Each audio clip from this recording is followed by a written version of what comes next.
महाराष्ट्रामध्ये 2026 ते 2027 याच्या अंतर्गत ज्या शेतकऱ्यांचे पीक कर्ज 2 लाखापर्यंतचे माफ करण्यात आले, ही योजना कोणती आहे?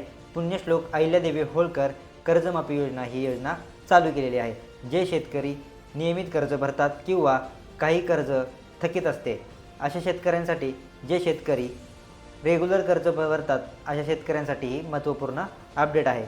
पुण्यश्लोक अहिल्यादेवी होळकर ह्या कर्जमाफी योजनेचं नाव असून 30 सप्टेंबर 2025 पर्यंतचे ज्या शेतकऱ्यांचे कर्ज थकीत होते अशा शेतकऱ्यांना या योजनेचा किंवा ह्याचा लाभ घेता येणार आहे।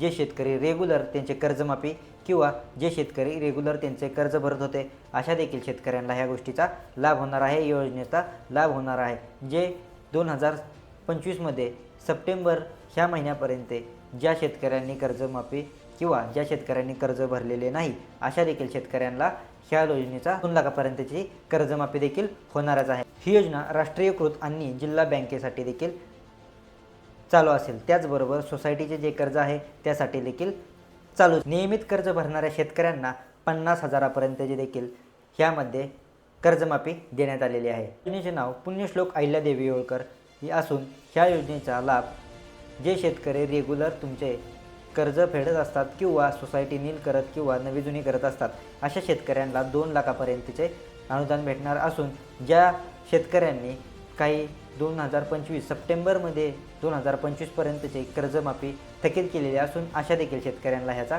लाभ घेता येणार। यामध्ये जिल्हा मध्यवर्ती बँक आणि सोसायटी पीक कर्ज योजनेत देखील समाविष्ट आहेत। अहिल्यादेवी होळकर या योजनेचा लाभ ज्या शेतकऱ्यांवरती कर्ज आहे किंवा जे शेतकरी या कर्जातून मुक्तच होत नाही आहेत अशा शेतकऱ्यांना देखील चांगला दिलासा किंवा ज्या शेतकऱ्यांना 50,000 रुपये देखील मिळणार आहेत। त्याचबरोबर जे शेतकरी रेग्युलर भरतात त्यांची तर कर्जमाफी 2 लाखापर्यंत होणारच आहे आणि ह्याचा उद्देश आहे शेतकऱ्यांना कर्जमुक्त करणे आणि नवीन कर्जासाठी पात्र करणे असा देखील आहे।